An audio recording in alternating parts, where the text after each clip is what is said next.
Hi friend, welcome to my YouTube channel Simanta's blog.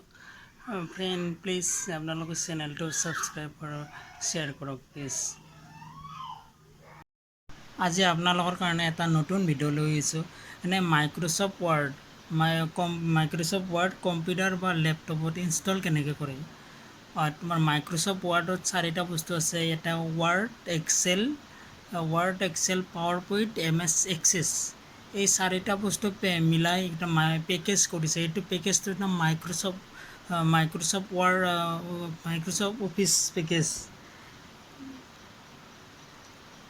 এই পেকেজটো তোমাৰ ইনষ্টল কাম কৰিবৰ কাৰণে কম্পিউটাৰত এই পেকেজটো ইনষ্টল কৰিব লাগিব। ইনষ্টল কেনেকৈ কৰা হয় তাক দেখুৱাই আছোঁ।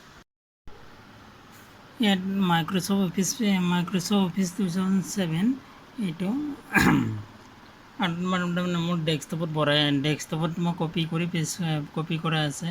কিন্তু ইয়াতে আপোনালোকে পেন ড্ৰাইভত কপি কৰে বা CD কেছেটত কপি কৰে আপোনালোকৰ কথা। ইয়াতে মই ইয়াৰ ওপৰত গ'লোঁ, ডাবল ক্লিক, তাৰপিছত তলৰ ফালে যাব। যাই ইয়াতে দেখাব ছেটআপ, ইয়াতে ক্লিক কৰিব, ডাবল ক্লিক,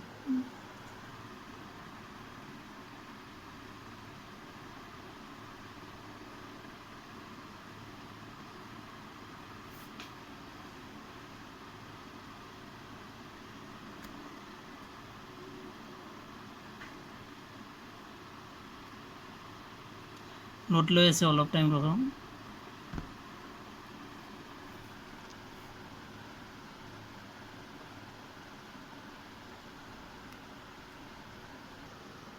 ইয়াত চাওঁ, ইয়াতে তোমাৰ প্ৰডাক্ট কেইটো বহাব দিছে। প্ৰডাক্ট কেইটাখিনি হেৰি কৰি দিব। তাৰপিছত যিটো চেলত যাব এইটো চিৰিয়েল নম্বৰ চাই লওঁ। চিৰিয়েল নম্বৰটো আহিছে। এই চিৰিয়েল নম্বৰটো কপি কৰিব গোটেইখিনি। Ctrl+C,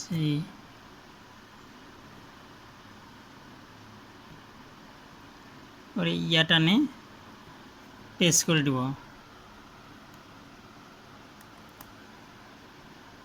আহি গ'ল, চাই লওঁ।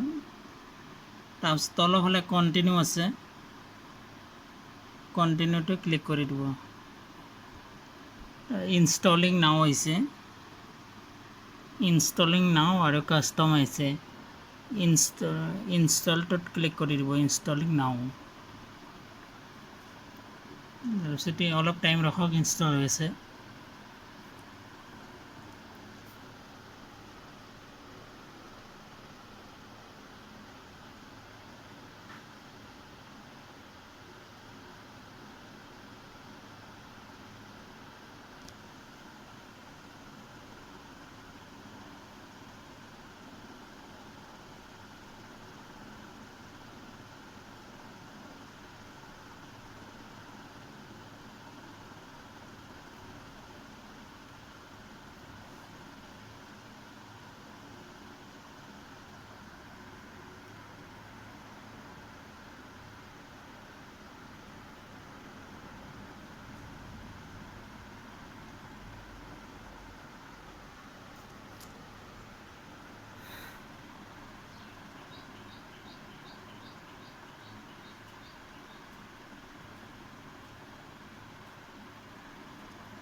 ইনষ্টলিং হৈ আছে।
ইনষ্টলিং হৈ আছে, অলপ টাইম পিছতে হৈ যাব ইনষ্টলিং। এণ্ড যদি এই ভিডিঅ'টো ভাল পাইছে প্লিজ লাইক আৰু শ্বেয়াৰ কৰিব প্লিজ।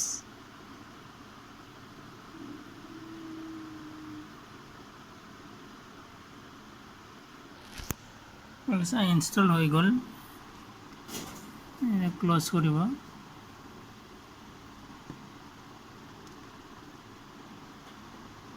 এই প্ৰগ্ৰেমটো কমপ্লিট ইনষ্টল হৈ গ'ল।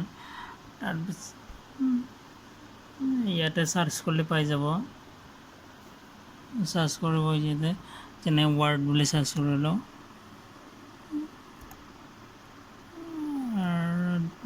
দি ৱাৰ্ড আহি গৈছে। মাইক্ৰ'ছফ্ট ৱাৰ্ড ডাবল ক্লিক কৰিলে অ'পেন হ'ব।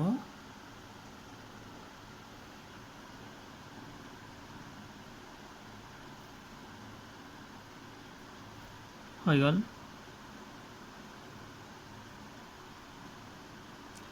ইয়াৰ পিছত এই তোমাৰ মাইক্ৰ'ছফ্ট অফিচ পেকেজটো ইনষ্টল কৰিলোঁ, কিন্তু আনষ্টল কেনেকৈ কৰিম? বা কম্পিউটাৰৰ পৰা বা লেপটপৰ পৰা এই বস্তুটো ডিলিট কৰি কেনেকৈ দিম? চাই থাকক, বনাই আছোঁ। মাইক্ৰ'ছফ্ট অফিচটো আনষ্টল কৰোঁ। আনষ্টল কৰিলে মাই কম্পিউটাৰ যাব।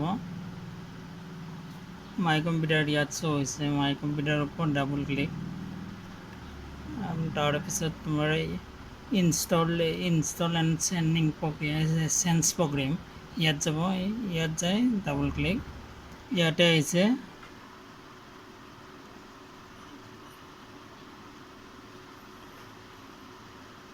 তলৰ ফালে আহিছে।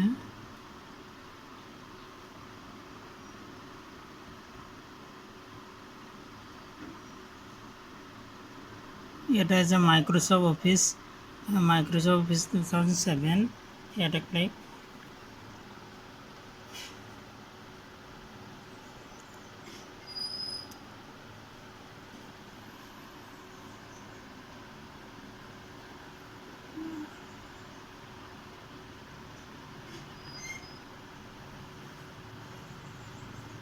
এটা আনষ্টল হৈছে প্ৰগ্ৰেমটো।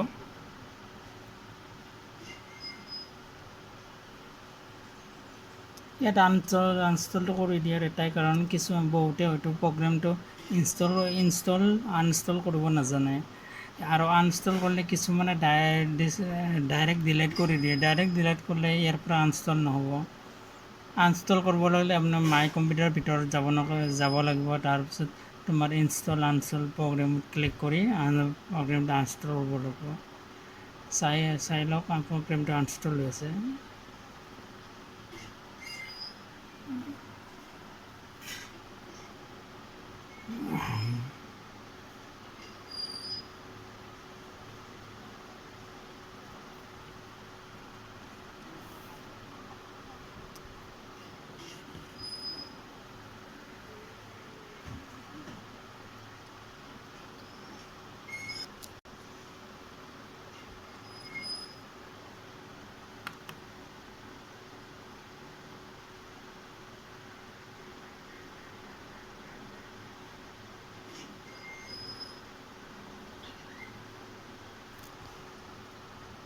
লোড লৈ আছে, নীলা তোমাৰ লোড লৈছে এইটো।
চাওক ইনষ্টল হৈ গ'ল।